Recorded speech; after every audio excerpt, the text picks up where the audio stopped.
আলোচ্য বিষয়, আমরা হরিনাম কীর্তন করছি, ভগবানের নাম জপ করছি, ভাগবত সেবন করছি, তবুও আমাদের শান্তি লাভ হচ্ছে না। এর কি কারণ? আলোচ্য বিষয়। জয় প্রভুপাদ, জয় গুরু। তো দেখুন, এর উত্তর গভীরে রয়েছে, গভীর থেকে গভীরে। আমরা যে ভগবানের নাম জপ করছি বা একাদশী ব্রত করছি, ভাগবত শ্রবণ করছি, কৃষ্ণ প্রসাদ সেবন করছি, তা সত্ত্বেও আমাদের মঙ্গল হচ্ছে না। এর একমাত্র কারণ হচ্ছে আমরা নাম জপ সঠিকভাবে করতে পারছি না। তাহলে এইসব বিভিন্ন ব্রত, একাদশী বলুন, বিভিন্ন ভগবানের আবির্ভাব তিরোভাবের ব্রত করে আমাদের কি করে শান্তি হবে? সবথেকে গুরুত্বপূর্ণ জিনিস হচ্ছে হরিনাম। তাহলে আমরা যদি নাম জপই ঠিকভাবে না করতে পারি, তাহলে আমরা কীভাবে লাভ হবে? কোনো লাভ হবে না। হরিনাম খুব শুদ্ধভাবে করতে হবে। হরিনামের 3টি বিধি শাস্ত্রে দিয়েছে।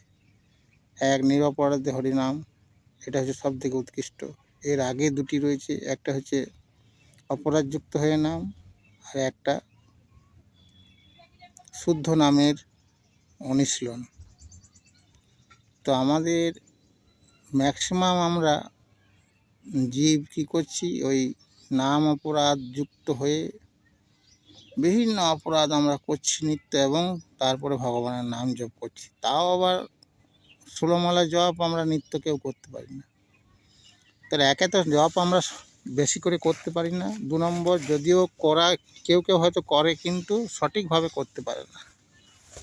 তো যার ফলে আমরা কীভাবে নামের ফল পাবো? নাম তো আমরা গ্রহণই করতে পারিনি, নামকে যাজনই করতে পারছি না। এই কারণে আমাদের শান্তি হচ্ছে না, পারমার্থিক উন্নতি হচ্ছে না। তো এই জন্যে আমাদের সবার আগে কি করতে হবে? বারবার সাধু গুরুর চরণে সমর্পণ করতে হবে। সঠিক পরম্পরার সঙ্গে যুক্ত কোনো পরম বৈষ্ণব আচার্যদেবের চরণে সমর্পণ করে তার চরণধূলি নিয়ে, তার কৃপাশীর্বাদ নিয়ে, তার আদেশ মতো সে যেভাবে বলবে সেইভাবে আমাদের নামে অনুশীলন করতে হবে। যদি আমরা করতে পারি, তাহলেই কিন্তু আমাদের এই যে নামে উন্নতি ধীরে ধীরে কিন্তু হবে। অন্যথা আমরা কিন্তু পথভ্রষ্ট হয়ে যাব।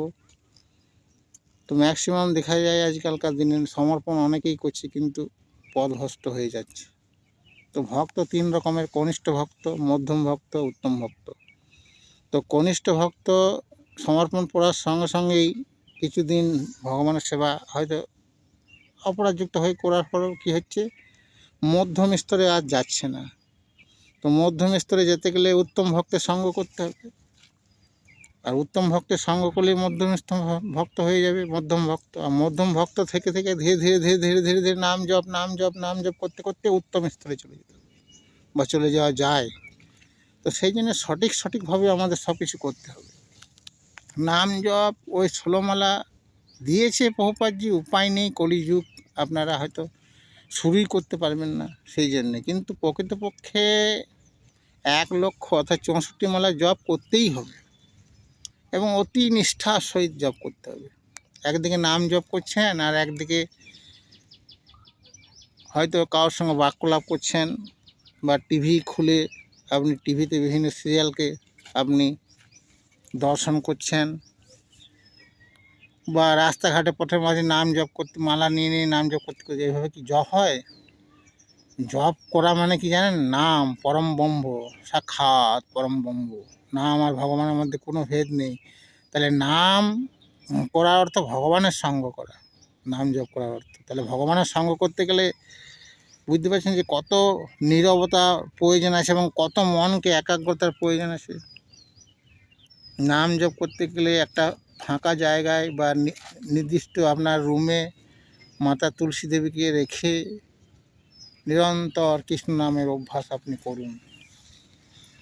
ষোলোমালা যদি প্রথমে অবস্থায় করেন, কিন্তু যতটুকু ষোলোমালা জপ করবেন শ্রদ্ধা সহিত, খুব অন্তরের সহিত জপ করবেন। আর আপনি যদি জপের মতন জপ করেন মন গড়া, তাহলে কোনো লাভ হবে না। এই জপটা করতে গেলে মন অন্যদিকে গেলে হবে না। হ্যাঁ, প্রথম যেতে পারে, কিন্তু কীভাবে নিয়ন্ত্রণ করবেন না, জপ করবেন হরে কৃষ্ণ কৃষ্ণ কৃষ্ণ হরে হরে, হরে রাম রাম রাম হরে হরে। এই জপটা করবেন, একদিকে নাম করবেন আর জপ করবেন, তাহলে কী হবে, নামের দিকেই আপনার এই সংখ্যা, এই যে আমি জপটা করছি এটার দিকে মনটা থাকবে। আর কর্ণে যে সে আর জবটা নির্ভুল হচ্ছে কিনা সেটাও আপনার খেয়াল থাকবে। তাহলে মন কিন্তু এভাবে অভ্যাস করলে মন অন্যদিকে যাবে না। আর মনে মনে জপ করলে মন তো বিভিন্নভাবে বিভ্রান্ত হবে, মন তো চঞ্চল। এই জন্যে হরে কৃষ্ণ কৃষ্ণ কৃষ্ণ হরে হরে, হরে রাম রাম রাম হরে হরে। এইভাবেই একটু জোরে জোরে জপ করবেন সঠিকভাবে, এবং তখন কিন্তু মন আপনার ওই জপের দিকেই থাকবে, মহামন্ত্রই সবসময় স্মরণ হবে, যার ফলে মন ধীরে ধীরে নিয়ন্ত্রণ হয়ে যাবে। যদি এভাবে করতে পারেন, এবং অবশ্যই সবার আগে গুরু বৈষ্ণবের কৃপার বিরাট প্রয়োজন। নিত্য সৎসঙ্গ করার চেষ্টা করুন। প্রকৃত সদ্গুরু ও প্রকৃত পরম্পরার সঙ্গে যুক্ত যারা বৈষ্ণব, তাদের সঙ্গ করুন। অন্যথা নামের আশ্রয় করলেও, সমর্পণ করলেও আপনার কিন্তু নামের ফল হবে না, যার ফলে আপনি শান্তিতে দূরস্থ, আপনি চিরকাল অশান্তই থাকবেন এবং আপনার পারমার্থিক কোনো লাভ হবে না। তো এই হচ্ছে আলোচনার মূল ভাবার্থ। হরে কৃষ্ণ, জয় রাধে।